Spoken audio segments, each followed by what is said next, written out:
Agora a gente vai fazer um review dos desafios de código do Santander Bootcamp Cibersegurança 2, onde eu já fiz uma postagem escrevendo algumas características, alguns desafios, na verdade, que é o 1 e o 2.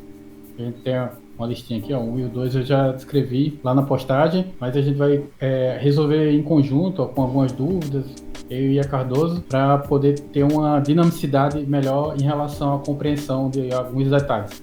Então vamos começar? Então a gente está no primeiro desafio, que recebe uma palavra que é composta de uma referência e um código.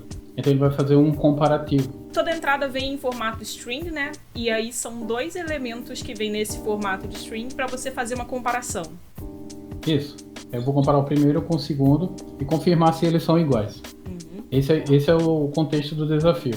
Então a partir do desafio eu vou receber a palavra, pegar essa palavra, separar ela em 2 elementos de acordo com o marcador de referência, que é o ponto e vírgula, criar uma lista, né, esse split, ele cria uma lista, e a partir dessa lista eu vou enviar para a função para ela mostrar qual é o resultado da análise, né? Então ele vai receber essa lista, essa função vai receber essa lista e vamos criar um loop, né? Já está estruturado o loop, que esse loop vai rastrear dentro dessa lista todos os elementos. Então para cada elemento dessa lista ele vai analisar. Tá, então essa string que é a entrada ali embaixo, nesse lista hashes igual a hash, usuário e o split. Esse daí ele vai separar cada elemento que tiver entre esse separador aí, né? Que no caso é o ponto e vírgula. E aí, quando ele separar cada um deles, ele vai colocar todos eles juntos nessa listinha e mandar para o verificar hashes. E aí, nesse verificar, ele vai notar se cada elemento é igual ao outro ou não. Sim. Quando ele separa, ele ainda fica com 2 identificadores. Ele separa a palavra, mas ele vai separar novamente de acordo com a vírgula. A hash calculada pelo sistema com a hash esperada dentro dessa lista, tá? Ele vai receber o elemento, vai separar a hash calculada e a hash esperada. Eu me lembro que eu tinha comentado da outra vez, né, que é similar com o próprio desafio de código em si, que ele tem uma saída esperada e a sua saída, e ele vai fazer uma comparação das duas. Se tiver uma vírgulazinha diferente, já era o desafio para você. Então é a mesma coisa aí, né? Isso, no geral, tem esses desafios fazem esse tipo de comparação. Ele já tem uma resposta padronizada que ele espera que o usuário envie. E quando você formula a solução, você está enviando uma string composta, né, de informações, dados que constituem informações, envia para o servidor e o servidor compara essa string com a de referência que ele tem. Então, no to-do dessa atividade, a gente vai verificar se a hash calculada, que é essa variável aqui, é igual à hash esperada. Sei lá, igual a essa hash aqui. Então, eu vou marcar isso tudo como um comentário, tá? Como eu já tenho um código estruturado, a gente vai explicar, né? Então, eu tenho um condicional if, um condicional de análise, então eu vou pegar essa variável e comparar com a esperada. Por que tem esse strip aqui? Porque na construção da mensagem, eles deixaram alguns espaços que precisam ser removidos, senão a nossa solução gera esse problema de ruído informativo. Então eu estou dando strip, que ele remove espaços anterior e posterior à informação, e estou comparando esses dois, estou comparando só a informação, tá? Então basicamente o que você quer dizer é que as strings elas podem acabar tendo espaços antes ou depois de cada palavra, ou até mesmo no meio das palavras, e isso fazer parecer que as duas palavras são diferentes quando na verdade elas são iguais. Então esse strip aí previne que a gente tenha esse probleminha, né? Isso, assim, um adendo. Espaços em branco dentro do dado, eles são relevantes. Então o strip ele só remove antes e depois da informação, tá? Do dado. Dentro a gente usa trim.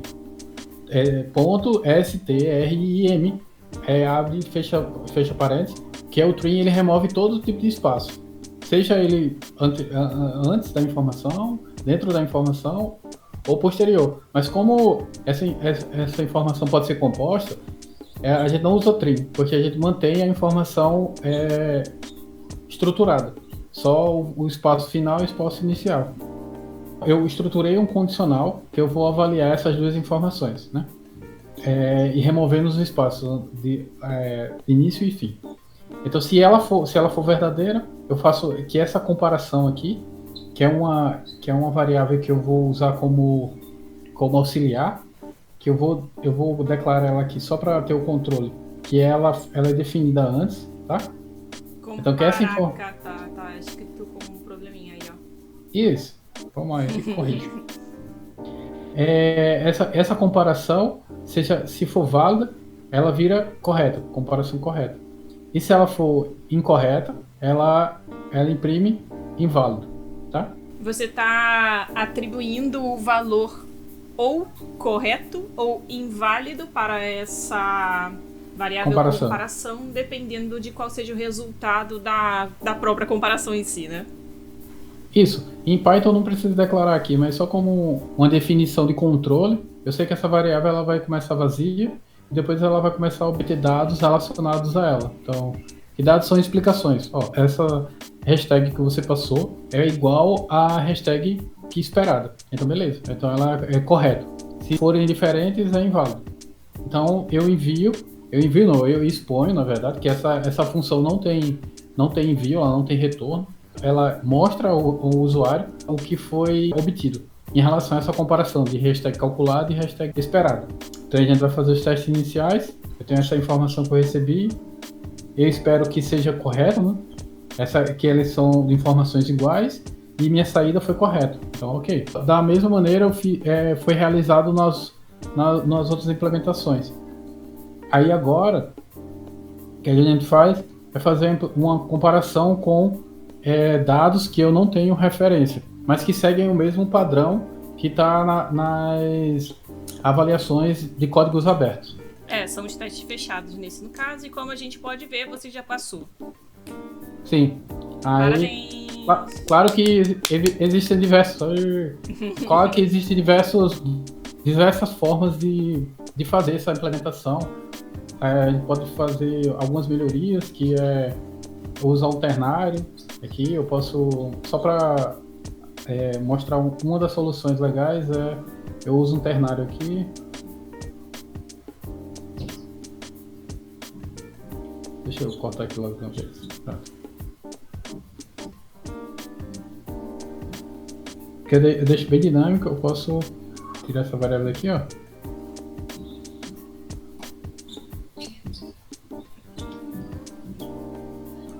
Pronto.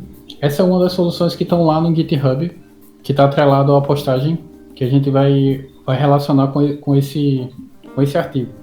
Então, lá na DIL. Então, dessa maneira também é possível fazer a correção ou fazer o comparativo. É a mesma estrutura do if-else, né? Cara, que legal, tá? Porque, tipo, é igualzinho a gente faria no DidoScript. É a mesma coisa. Aí, e o input eu posso reduzir aqui uma variável que eu já estou tratando ele. Então eu posso tratar o input direto. Então eu sei que eu estou recebendo uma informação, que essa informação vai ser filtrada, né? E ao ser filtrada, ela é transformada em lista e essa lista é processada pela nossa função. Eu vou testar diretamente. Vamos ver se passa com todos os testes. Beleza, pessoal. Esse é o nosso desafio 1 que a gente solucionou aqui. Então ele vai ficar aqui marcadinho como marcado. E esse é um dos softwares que a gente vai usar para poder mostrar visualmente quando tiver dúvidas ou compreender melhor a lógica. Então, na próxima etapa, a gente vai resolver a questão 2. Nesse segundo desafio, o que a gente vai fazer?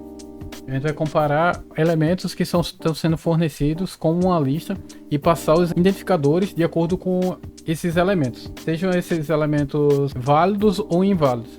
Então, se ele estiver na lista, eu passo o elemento de referência desse identificador. E se não, eu passo que ele é desconhecido. Vamos lá para o código. Nesse código, eu tenho um dicionário de referência onde eu vou buscar a informação. Eu tenho a função de busca, né? Eu vou buscar dentro da lista de identificadores esses elementos de referência desses identificadores, se eles são tão válidos ou não nesse dicionário. Primeira coisa, esse if name main, ele define que esse arquivo é o principal. Então a gente coloca como uma forma de segurança desse processamento. Nessa função que a gente definiu, que é a main, vamos receber essa lista de indexadores, né, para fazer a busca. Ah, pera, deixa eu ver se eu entendi. Essa variável chamada ports input, ela está recebendo as entradas do exercício. Isso. Ou seja, aquele que você mostrou lá no início, né? Que tem os números separados com vírgula. Sim, eu vou fazer o que o to-do solicita, né? Ele solicita que essas informações sejam convertidas para inteiros. Então, essas informações são convertidas para inteiros, a gente passa no map. Então, eu transformo essa informação, separo ela em um array de dados, converto esse array de dados para inteiros e depois converto numa lista. Tá, e isso é porque as entradas elas sempre vêm em formato de string, né? Então você tem que fazer essa manipulação para o formato que você quer. E por que isso? Porque se você notar lá em cima na lista que a gente tem de referência, todos os índices, né? A chave tá separado por chave e valor, chave e valor. E todas essas chaves, né, são números, são inteiros. Então a gente precisa converter tudo isso que está vindo na entrada para número para a gente poder fazer essa busca dentro dessa lista. Isso. Então, o que é que eu faço? Eu recebi a lista, a palavra composta, fiz a separação pelo marcador de vírgula. Ao fazer a separação, eu estruturei um array e transformar ele em lista só com o número de inteiros. Porque essa lista vai ficar homogênea só com os dados inteiros. Então ele está convertendo diretamente esse dado que está sendo fracionado.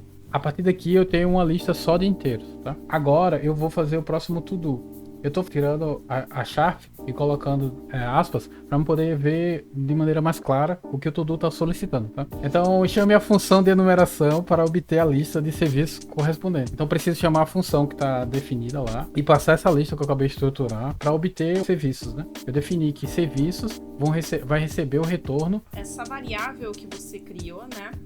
Ela vai ser declarada com conteúdo que essa função enumerate services, vamos falar de um jeito mais parecido com o português para todo mundo entender.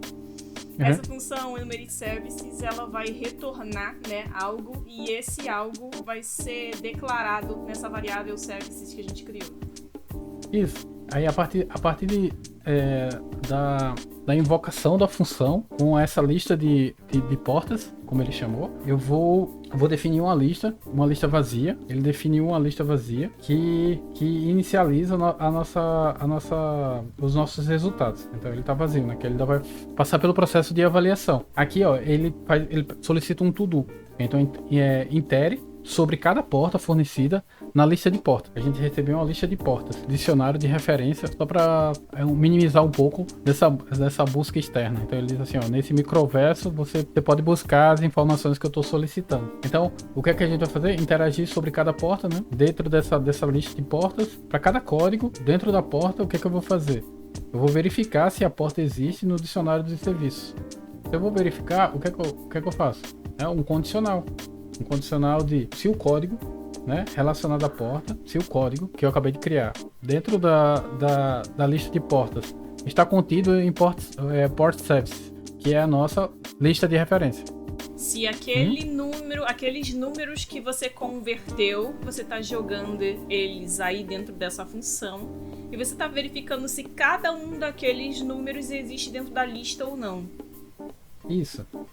Então, se ele existir, ele vai fazer um tipo de processamento. Ele vai adicionar o item relacionado a essa chave, né? Quer dizer que essa chave existe, que é a referência. Opa, esse inteiro existe, então eu vou solicitar um item dessa que está atrelado a essa chave. Então, o que é que eu fiz? Que isso é a nossa lista vazia, né, de referência. Ele vai adicionar o elemento que tem essa chave, tá? O elemento dentro desse dicionário que tem essa chave. Então eu adicionei, né? Se ele tá ok. Então se existir dentro do dicionário, adicione o serviço correspondente à lista de serviços. Então adicionei, né?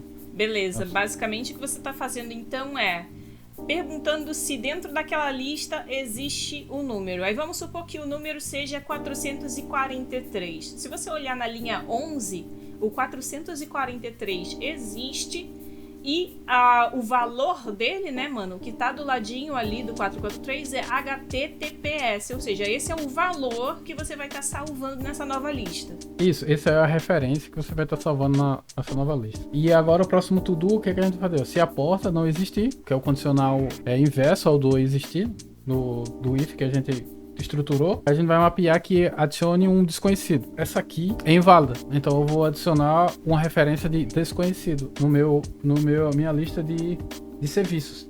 E por fim, ao terminar todos os códigos, avaliar todos os códigos, ele me mostra essa lista de serviços. Então vamos lá, vamos checar. Pronto, galera. Agora vamos fazer os testes compostos, né? Testes ocultos. Que são ocultos e compostos. Compostos dos itens que a gente não sabe que tem. Então, beleza, só esse também a gente conseguiu finalizar. Vou dar um joinha aqui. Vamos para o próximo desafio, próxima lista de desafios, que é a 2. É essa. É o bloco 2, com os exercícios da Santander Cibersegurança número 2, que é descrito como: eu tenho uma frase que eu vou avaliar se ela tem indicadores de phishing. São palavras maliciosas que induzem o usuário a fazer algum tipo de ação que cause algum tipo de dano moral, financeiro, alguma coisa atrelado. Lembrando que essa lista aí é uma lista simbólica, tá? Ela é uma hipótese, tá? Eu não sei se necessariamente essas palavras aí seriam bloqueadas por um provedor de e-mail original, mas isso daí é só pra gente entender qual é a lógica que é proposta no exercício, né? É mais uma referência. Claro que a avaliação seria mais profunda, com algum outro... mais detalhes sobre a informação, o e-mail, a estrutura de e-mail, a composição, a probabilidade daquilo ser um phishing ou não, de acordo com N fatores. Isso aí são uma avaliação mais profunda. No nosso caso, a gente só vai analisar as palavras em si. Então, nesse desafio, a gente tem a primeira parte, a primeira estrutura, que é de entrada, e a função de tratamento. Nessa função, a gente vai receber o escopo, né, que é o contexto do e-mail. E a partir desse escopo eu vou remover os espaços anterior e posterior a essa frase e enviar para a minha função phishing para avaliar essa frase. E o que a gente precisa fazer é verificar se alguma palavra suspeita está presente no corpo do e-mail. Então a gente vai verificar, de acordo com essa lista de palavras suspeitas, se existem palavras suspeitas na mensagem de e-mail. Tá, e no caso essa mensagem de e-mail vai ser a nossa entrada, né? No caso ela tá resumida aí em uma frase só e a gente vai agir como se a gente tivesse recebido um e-mail com essa frase. É que nem provavelmente muita gente já deve ter recebido um e-mail do Facebook dizendo: olha as nossas fotos como ficaram lindas. E você clicar naquilo, já era, meu bom. Já foi.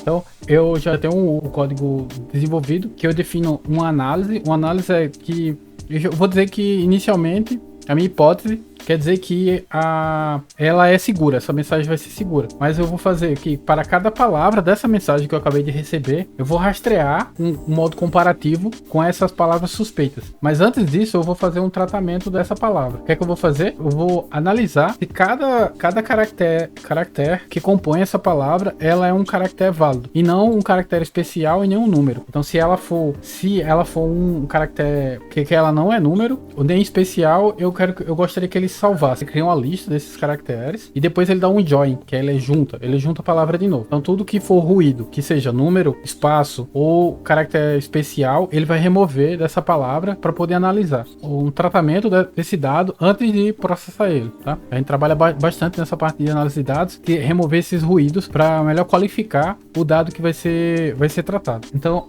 aí a partir daqui, o que é que eu vou fazer? Eu vou pegar aquela palavra que eu tratei, vou deixar ela toda minúscula para comparar com as palavras na lista de palavras suspeitas, porque elas estão todas num padrão minúsculo, tá? Aí eu faço esse comparativo. Se a palavra que eu acabei de tratar na lista de palavras da mensagem do escopo do e-mail que eu acabei de obter, se ela tá toda minúscula, ela pertence a palavras suspeitas. Se ela pertencer, eu digo que ela é phishing, né? Eu digo que na análise eu já digo diretamente que ele é um phishing e paro de rastrear. Mas se ela não pertencer, eu continuo rastreando todas as palavras da mensagem, tá? Posteriormente, ao rastrear todas as palavras, eu retorno ao solicitante o status da análise. que é se ela é phishing ou seguro. Lembrando que inicialmente eu tratei essa mensagem como segura, mas ao analisar, se ela encontrar uma palavra que já esteja na lista de palavras suspeitas, ela para o processamento e já informa que aquela mensagem é suspeita. Não faz o menor sentido já ter encontrado uma suspeita de phishing e continuar procurando para ver se tem mais, sabe? É muito mais fácil a gente já indicar, olha, já tem, não vamos mais gastar processamento com isso. Nesse exemplo é assim, mas na prática a gente faz uma análise probabilística, estatística, em relação à composição geral, porque às vezes você está dando um parabéns para alguém, ou tá fazendo uma promoção de emprego. Ó, você recebeu uma promoção, ele vai dizer que é phishing, diretamente. Sim, sim. Não, mas a minha fala anterior, ela tinha uma dica, pega quem quer. Isso, agora vamos fazer os testes, se a nossa solução passa nas análises abertas, né, onde a gente tem todas as informações visíveis, onde a gente pode fazer um comparativo. Não tem problema não.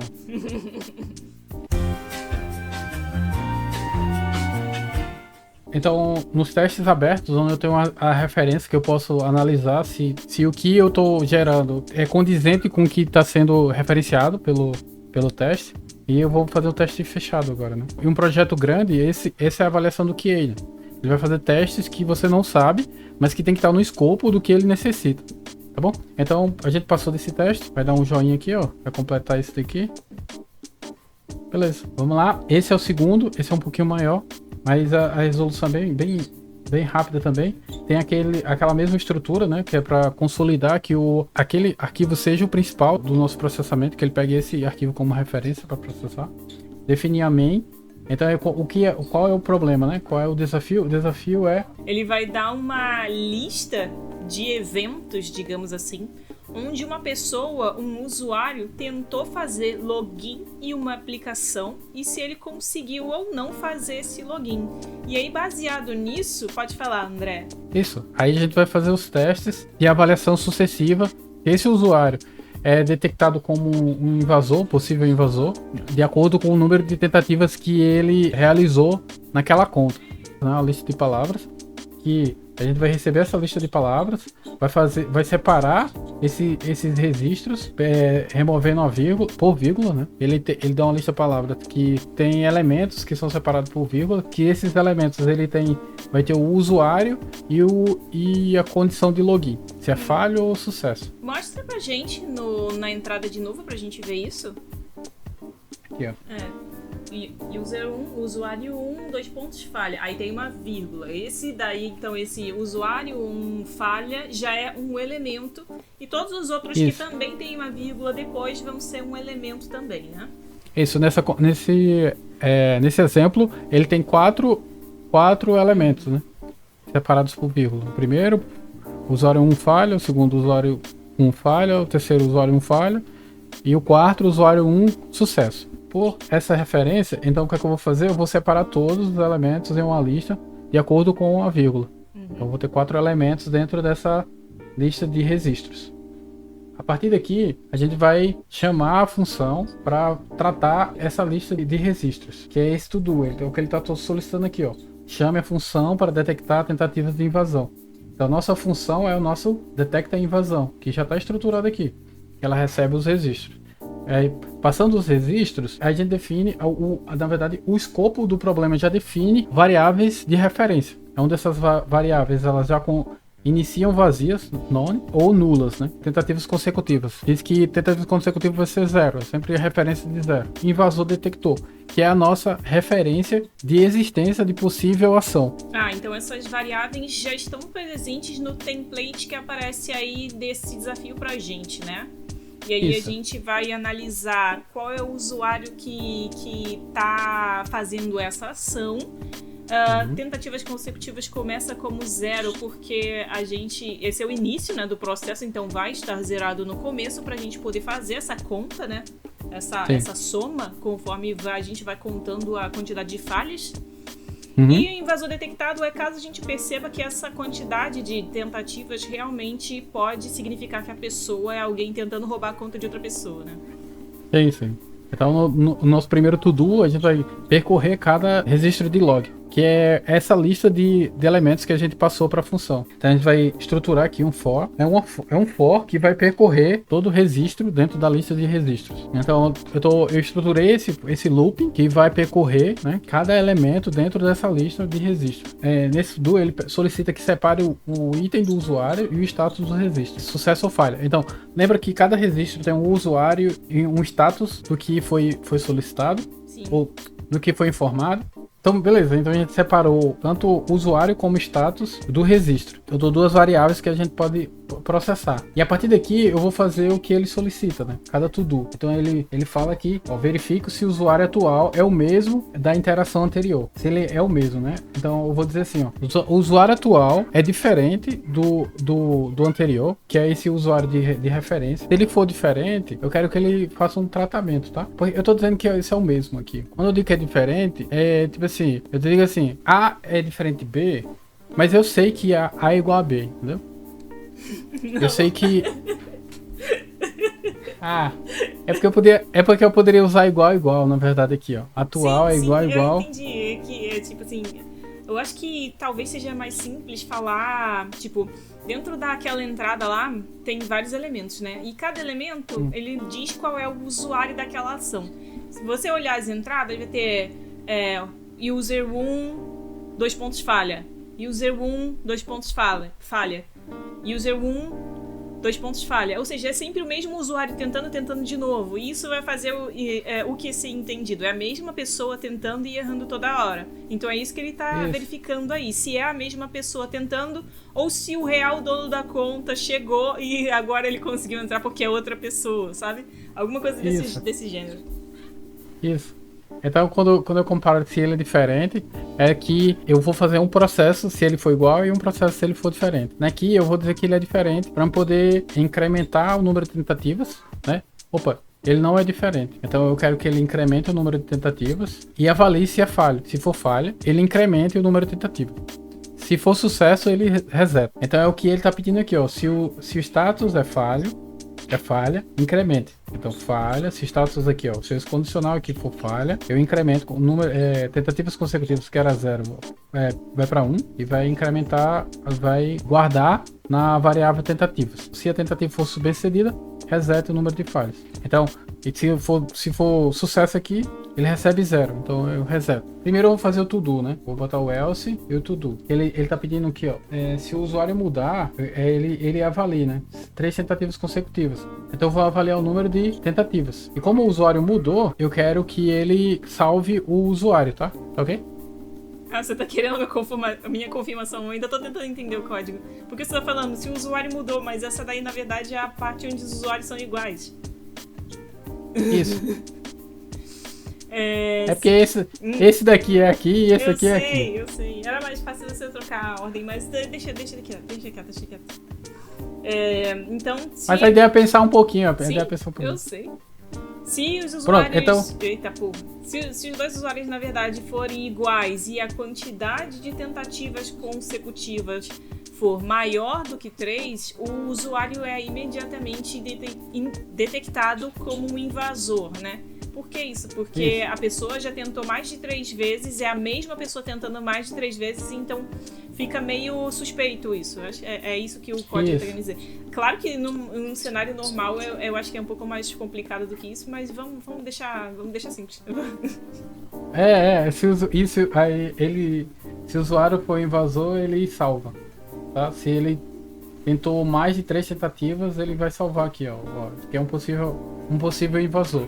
Tá? Porque ele tem um número de logs lá grande e ele já sabe, ó, isso aqui é um possível invasor. E continua testando, tá? Então, a partir daqui, ó, ele faz a mesma referência quando ele salva um novo usuário, tá? E avalia se o status for falha ou sucesso. Isso.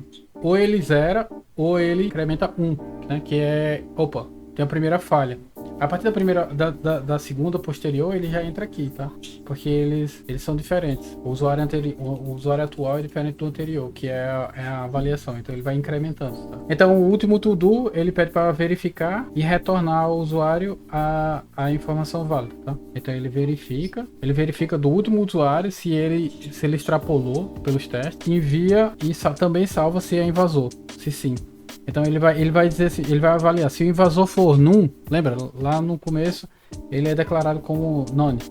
Mas se ele é none, ele diz que nenhum invasor foi detectado, porque dá um else. Então vamos fazer esse teste espacial e fazer esses testes de troca. E, ó, a gente passou nos testes espaciais. A orientação do problema é que tá trocada. Por isso eu coloquei trocado. Mas como o Cadu quer mudar, eu mudo. Não treta não. Pronto. Então eu botei o igual aqui e converti os processos. É porque eu lembro quando eu estava resolvendo os condicionais de solicitação que estavam inversos. Por isso eu fiz inverso. Ah, pronto. Yay. Mas você viu que os to-dos de solicitação que estão inversos. Sim, entendi. Por isso eu inverti. Agora estão corretos, de maneira correta. Então Ou vamos seja, testar. a orientação dos comentários estava trocada, né? Se a pessoa se basear só nisso, vai ter dor de cabeça. Isso, então galerinha. Então, bitters. Essa é o resultado. Vamos evoluindo de bitters pra byte. Daqui a pouco megas. Não. Só mega. Tera. Quando a gente chegar a 1 milhão de seguidores, a gente diz que são teras. Vocês são os nossos teras bytes. Eu não sou a favor de nomes de fandom, mas ok. Também não. Então essas são as soluções. A gente vai concatenar com os artigos falando sobre alguma parte mais descritiva. Então essa é uma composição de solução entre uma postagem que está lá no fórum do Bootcamp, um artigo e esse vídeo que é no nosso canal. A gente está começando esse projeto e qualquer dúvida, comentários aí, e o restante é com a Mônica, na edição.